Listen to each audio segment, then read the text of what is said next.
Today we are discussing a little bit, jumping the gun because it hasn't launched yet, but it's launching this week. This week. Yep, our creatine plus HMB combo. We have been super excited about this one. Yes. Also, we've been using it for Since high school. right. I mean, specifically this one, we've been using it for a while. But really, guys, creatine is one of the most research and proven supplements. 50 plus years. Yeah, for boosting muscle power, strength, overall performance. And there's so many in recovery, and there's so many other things about it that people don't really understand, and that really has to do with the brain. And that's a lot of it what we want to drill home with today. Absolutely. Because of the fact that we all associate creatine with muscle building, and bodybuilders, men. Right. So we're gonna bash a little, not bash, but we're gonna uncover a little bit of those stigmas because it is not just for men. I have been taking it myself for a very long time. It is so crucial to your health. I mean, again, the studies are there, 50 plus years, that that creatine is 100% effective.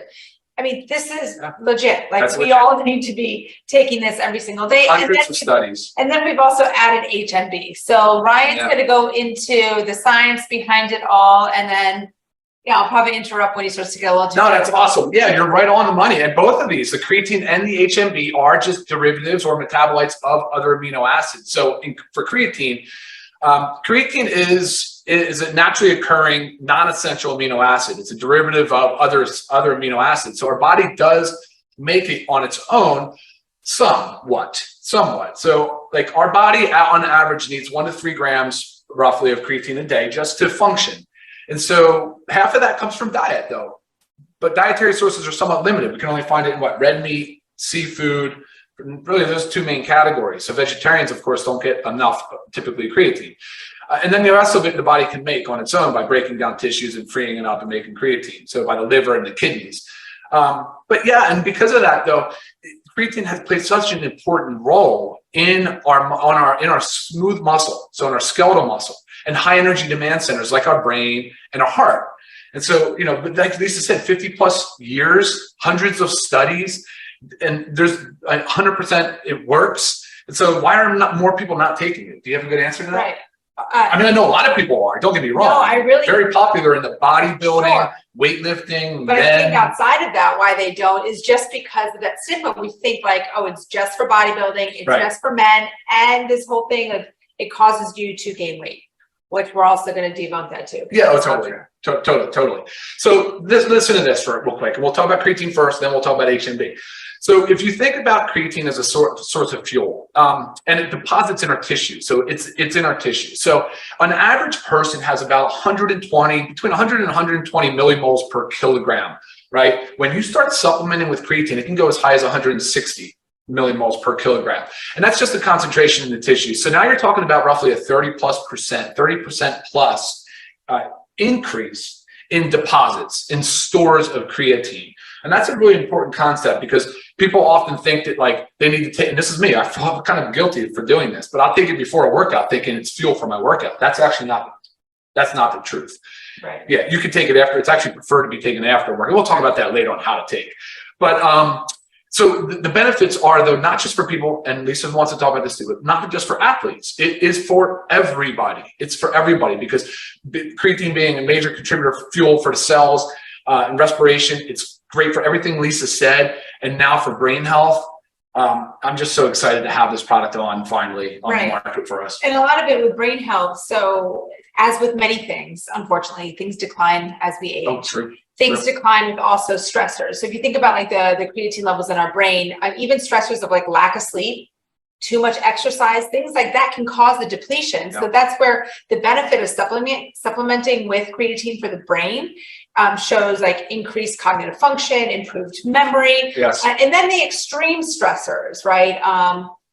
Injury, trauma, good point. Stuff like that is the same thing that also decreases the creatine. And studies are proven to help benefit the brain in these individuals. Yeah, I love the point you just made though. For people that have injuries, creatine has been shown to be extremely beneficial in the recovery of these injuries. So, I mean, obviously as athletes, we all get injuries, but people just in general are always dealing with pain and musculoskeletal related injuries. So creatine is an awesome tool for that as well. Right. Awesome. So we've got We've got muscle, energy, brain, recovery. Yep. I mean, so let's talk about how the mechanism of actions, because we know, let's debunk actually what the stigma of, we think it maybe causes us to gain weight or water retention, put it that way.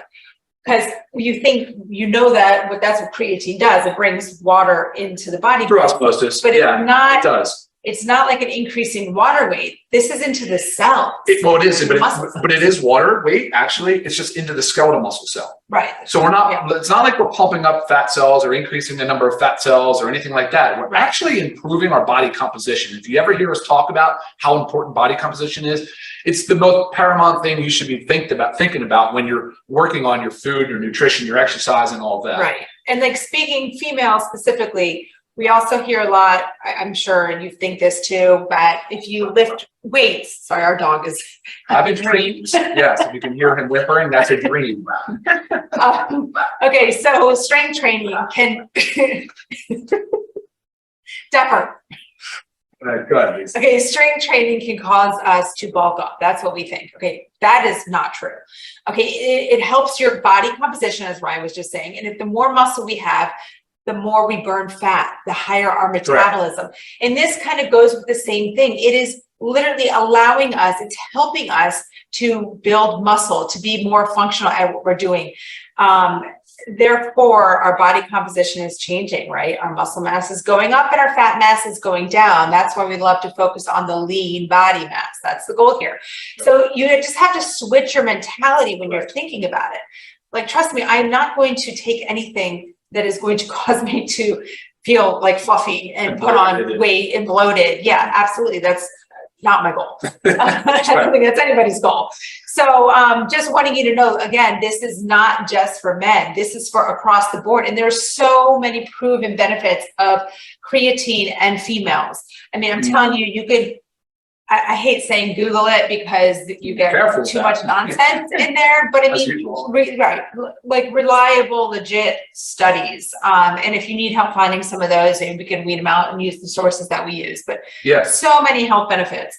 And then I don't know if you want to talk about it now, HMB. Well, hold on. I wanted to highlight just a study, 12-week double blind. So there was a 12-week double blind placebo-controlled study, which is like the gold standard when you're talking about trials and studies, right? So in adults with sarcopenia, which we've talked about before, it's sort of that skinny fat syndrome where people have a lack of muscle mass, but they don't really look like they're morbidly obese.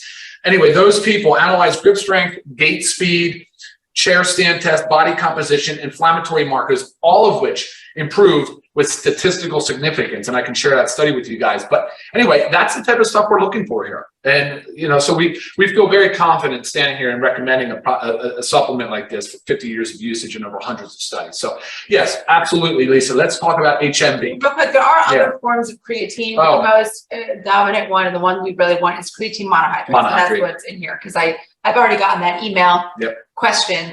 So just if you're monohydrate, it's the most well-studied, and honestly, it's the most affordable. So that's another, good thing. All right, guys, HMB. HMB is also another derivative of an amino acid. It is derived from leucine. Now, if you recognize leucine, you'll recognize it as one of the branched chain amino acids. It is an essential amino acid, and we preach about it because it's so important in muscle protein synthesis. And so when leucine breaks down, it makes HMB. That is what's helping the body, A, go into muscle protein synthesis, so help us build lean skeletal muscle.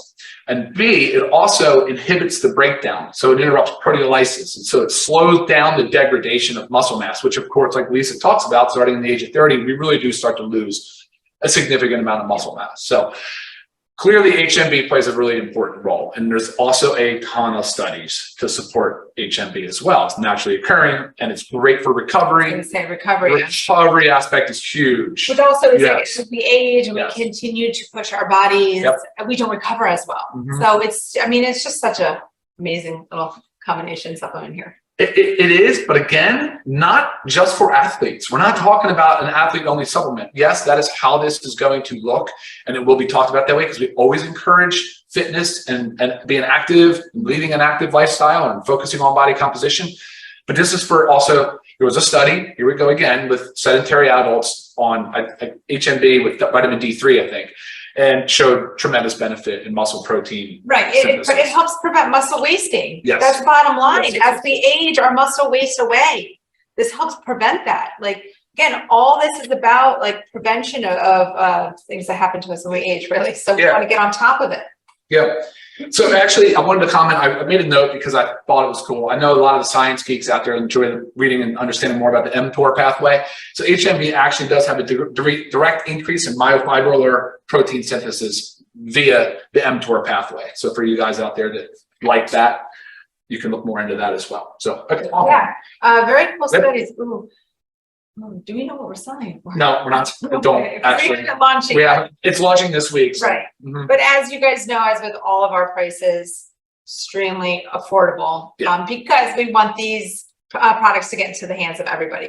So again, the warehouse, our manufacturer has the pallets. They're being shipped to us this week. It's going to be live. Make sure you get your hands. All right, who should take it? What should we expect? I'm going to look at some questions here too.